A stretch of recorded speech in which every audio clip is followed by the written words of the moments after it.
예수님 생애의 며칠은 대단히 긴박하게 일정이 돌아가고 있습니다. 목요일 밤에 대제사장의 뜰에서 사내들이니 온 공회가 예수님을 재판하고 사형을 언도하죠.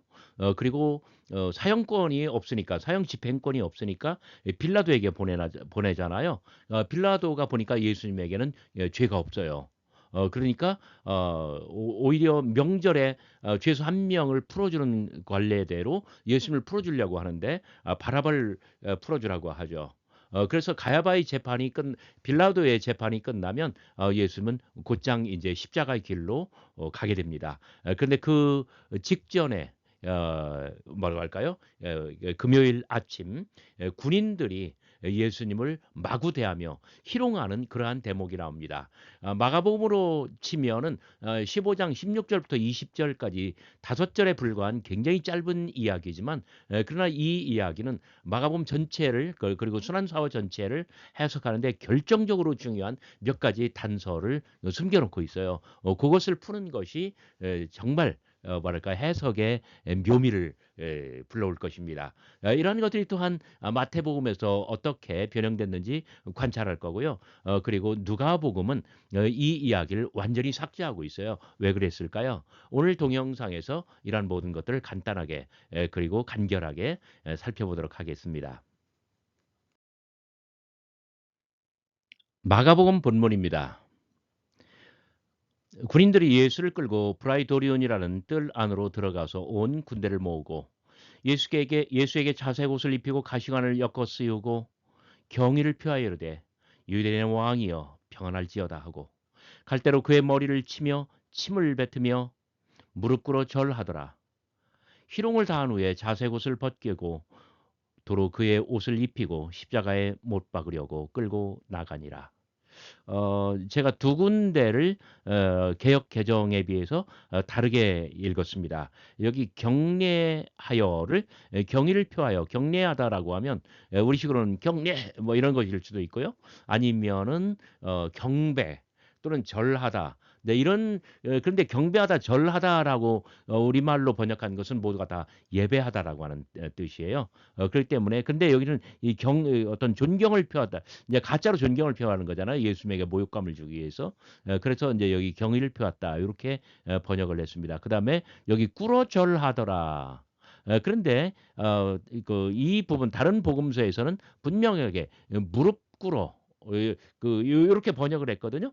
그래서 통일해서 무릎을 꿇고 절했다. 이렇게 번역하는 게 나을 것 같아요. 몇 가지 요점을 살펴보도록 하겠습니다. 자, 첫째, 그 마가복음에는 이 두 개의 희롱 장면이 있어요. 하나는 바로 16절부터 요 부분이고요. 그리고 또 하나는요, 29절부터 32절까지 나와 있는 십자가에 달렸을 때의 그 또 희롱 장면입니다.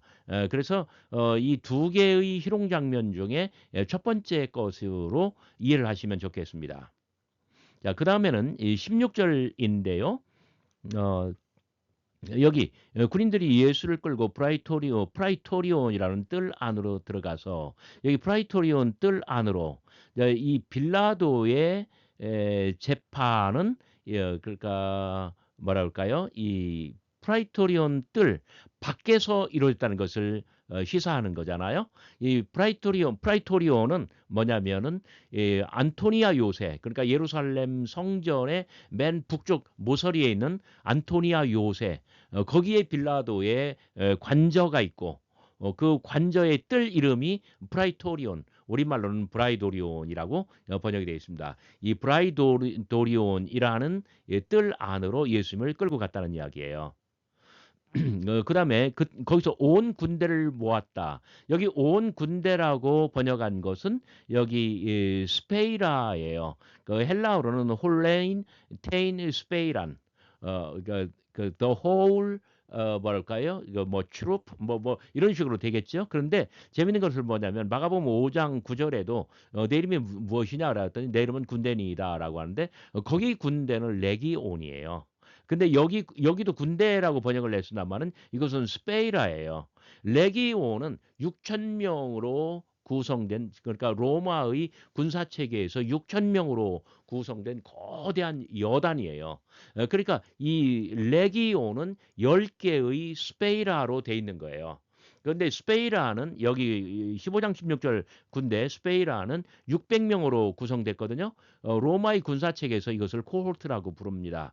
그러면 600명이면은 백인 부대가 몇 개가 될까요? 나누기 100 하면 되잖아요. 6개의 백인 부대가 나오죠. 그래서 한 개의 백인 부대를 켄투리아라고 이야기를 합니다. 그리고 켄투리온은 뭐랄까요? 백부장이에요. 그러니까 이 백인 부대를 이끄는 장수를 백부장, 센츄리온, 영어로는 그렇게 돼 있잖아요. 그래서 켄투리아, 켄투리온. 여러분 잘 기억하시기 바랍니다. 요게 그러니까 마가복음의 순환사와 예수님의 십자가 처형 장면을 해석할 때 결정적으로 중요한 그런 뭐랄까요? 단서가 돼요. 좀 더 살펴보도록 할까요? 자, 6개의 백인 부대. 그러니까 온 군대를 모았다라고 했을 때는 6개의 백인 부대를 여기로 프라이토리온으로 끌어모았다는 것을 뜻해요. 그렇다면 왜 6개의 백인 부대를 다 끌어모았을까요? 자, 6개의 백인 부대는 안토니아 요새 안팎으로 다 몰려들었고, 그리고 이 명절, 그러니까 그 지중해 연안에 각국으로부터 10만 명까지 유대인들이 모여들어요. 예루살렘으로. 그러니까 예루살렘이 바글바글하게 될 텐데 그때 폭동이 일어날 수 있잖아요. 그러니까 이 백인 부대 6개가 여기저기 배치하여 성문을 지키고 또 많은 어떤 역할을 담당했을 텐데요. 근데 재밌는 것은 뭐냐면 여기 켄투리온 이 백부장이 순환사화에 나오는데 39절 예수님께서 38절에서 돌아가셔요. 39절 백부장이 뭐라고 말합니까? 이는 진실로 하나님의 아들이었도다. 자, 예수님을 십자가에 못 박는 자리에 왜 백부장이 있을까요? 적어도 한 개의 백인 부대는 예수님의 십자가 처형을 담당했을 거라는 뜻이죠. 그러니까 예수님의 십자가 처형을 담당하는 백인 부대의 그 수장이 백부장인데 그 사람이 39절 이 사람은 진실로 하나님의 아들이었도다. 그러니까 자기가 죽인 예수를 그러니까 예수 그 생애의 마지막 순간에는 이 사람이 예수님을 죽이는 거예요. 근데 예수님이 숨을 넘어가자마자 이 사람은 또 예수님은 하나님의 아들이었다고 고백을 하죠. 45절에서는 빌라도가 백부장을 불러서 예수님이 진짜로 돌아가셨느냐 시켜요. 그랬더니 그 확인하라고 시키니까 또 확인을 하죠. 바로 이런 점에서 이 본문은 군인들의 희롱, 이 본문은 예수님의 십자가 처형, 그리고 순환사화 전체를 해석하는데 결정적인 단서를 제공한다고 볼 수가 있습니다. 그다음에 17절부터 20절까지 바로 이 부분입니다. 17절부터 20절까지 이 부분에서 정말 어떤 그 굉장히 생생하게 예수님을 희롱하는 그런 대목인데 여기서 자색옷, 자색옷은 황제가 입는 옷이에요. 예수에게 이 옷을 입혔대요. 가시관은 어떤 면류관, 황제의 관, 이 세이저의 면류관을 어떤 뭐랄까요? 가시관으로 표현을 한 것이죠. 그래서 가시관에 를 세우고 누를 때마다 가시가 예수님의 이 두피를 찌르고 그리고 피가 이렇게 내려오겠죠. 그다음에 가시관뿐만 아니라 그다음에 여기 갈대 이 갈대 그러니까 마태복음은 이 부분을 좀 더 리얼하게 만드는데 손에 쥐어져요. 이것은 황제가 손에 들고 있는 어떤 호를 상징합니다. 그리고 유대인 왕이여 유대인의 왕이여 평안할지어다. 우리말로는 사실 너저분하게 번역한 거예요. 어, 그 유대인의 왕 만세, 만세 유대인의 왕 일종의 이런 거예요. 그래서 영어로 번역할 때도 Hail the King of the Jews 이렇게 된 거예요. 요거는 그 어떤 그 시저 황제를 아베 시저, 아베 시저, 그러니까 시저 만세 뭐 하듯이 여러분 그 저기 카톨릭에서 아베 마리아, 아베 마리아 할 때 요게 바로 뭐냐면 그거예요. 시저요. 영원하라 뭐 이런 것 그러니까 우리말로는 아주 중언부언하듯이 길게 문장으로 번역을 해준다마는 어떤 그 헤일 The King of the Jews. 자, 요렇게 한 것이 결국은 아베 시저를 패러디한 것인데, 자, 요런 17절부터 이 전체는 바로 예수님을 지독하게 모욕하고 희롱하는 대목이에요. 그러나 이런 과정을 통하여 오히려 예수님은 진짜 유대인의 왕이다라고 하는 것을 보여주는 일종의 아이러니라고 말할 수가 있습니다. 자, 마태복음으로 넘어가 볼까요?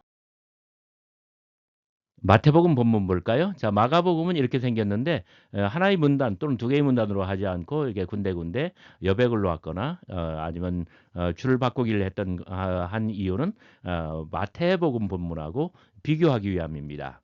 자, 마태복음 본문입니다. 27절. 이에 총독의 군인들이 예수를 데리고 브라이도리온 안으로 들어가서 온 군대를 그에게 모으고, 27절. 여기 총독이라는 말을 집어넣은 것은 마가에는 없었잖아요. 마태가 집어넣은 것은 그 바로 앞에 이야기가 이 바라바의 이야기네. 바라바의 이야기가 너무나 강렬했기 때문에 이것이 지금 빌라도 총독의 이야기 연속이라는 것을 잊어버릴 수가 있어요. 마태가 팬 서비스로 이것을 넣어준 겁니다. 여기는 군병이라고 번역한 것을 제가 군인이라고 바꾼 것은 여기 그 마가복음의 군인과 동일한 단어거든요. 헬라어 원어가 정말 여기서는 군인이라고 해놓고 여기는 군병이라고 해놓고 정말 나는 이런 거 정말 별로 안 좋아해요.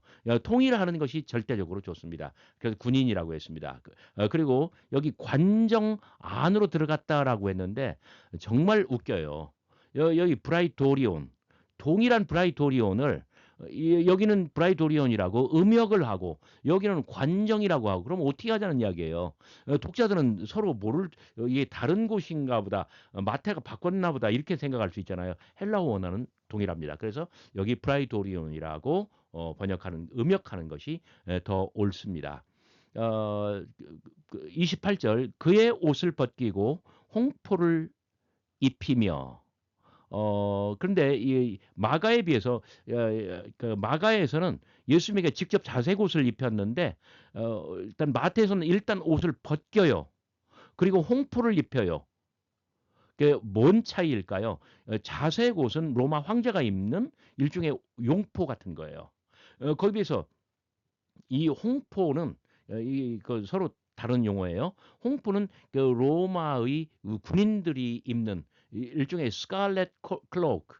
여기는 퍼플 가먼트, 퍼플 가먼트. 여기는 스칼렛 클로크. 황제의 옷 대신에 군인의 옷을 입혔습니다. 29절. 가시관을 엮어 그 머리에 씌우고 갈대를 그 오른손에 들리고 그 앞에 무릎을 꿇고 희롱하여 이르되 유대인의 왕이여 평안할지어다 하며.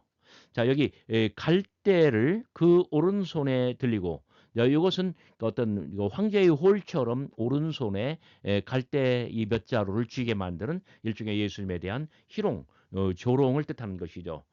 그리고 여기 그 머리에 쓰이고 그다음에 그 앞에서 무릎을 꿇고 희롱하여 이르되, 어, 그 군인들은 단순히 여기 경의를 표한 것이 아니라 어떻게 했습니까? 그 앞에서 무릎을 꿇고 희롱을 합니다. 이것은 자, 무릎을 꿇었다라고 하는 것은 여러분 저 그 영화 뭐죠? 그 막 2시간, 4시간 하는 거, 로마 황제 앞에서 막 경주하고 하는 거 있잖아요. 그때 로마 황제 앞에 나와서 무릎을 꿇고 하잖아요. 요게 바로 뭐냐면은 황제 숭배.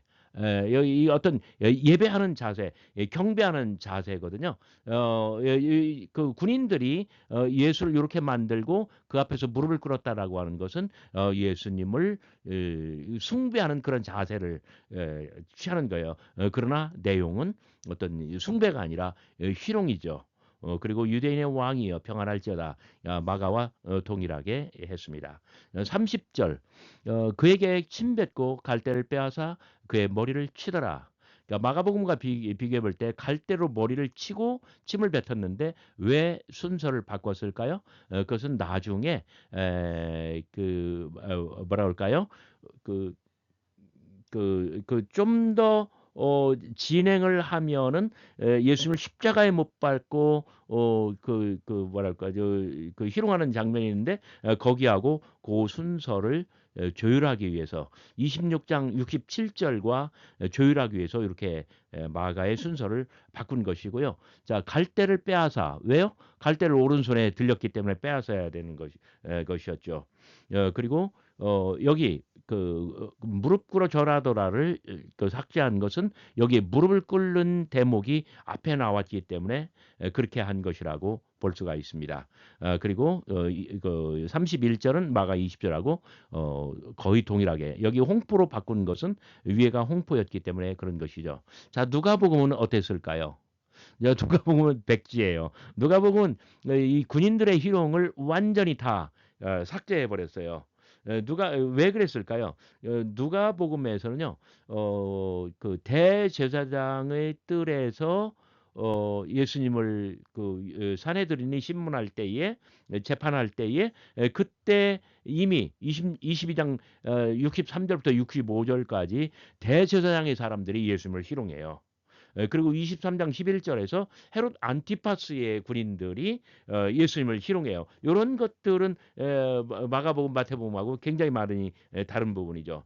자, 재판 당시에 빌라도가 바로 이 앞선 바로 앞에 본문에서 빌라도가 세 번씩이나 예수님의 무죄를 주장한 것처럼 로마 제국은 예수님을 희롱하지 않아요. 그래서 예수님과 로마 제국 그리고 기독교와 로마 제국 사이에 뭐랄까요? 지나친 갈등 관계는 피하기 위해서 누가는 이 대목을 생략한 것으로 보입니다.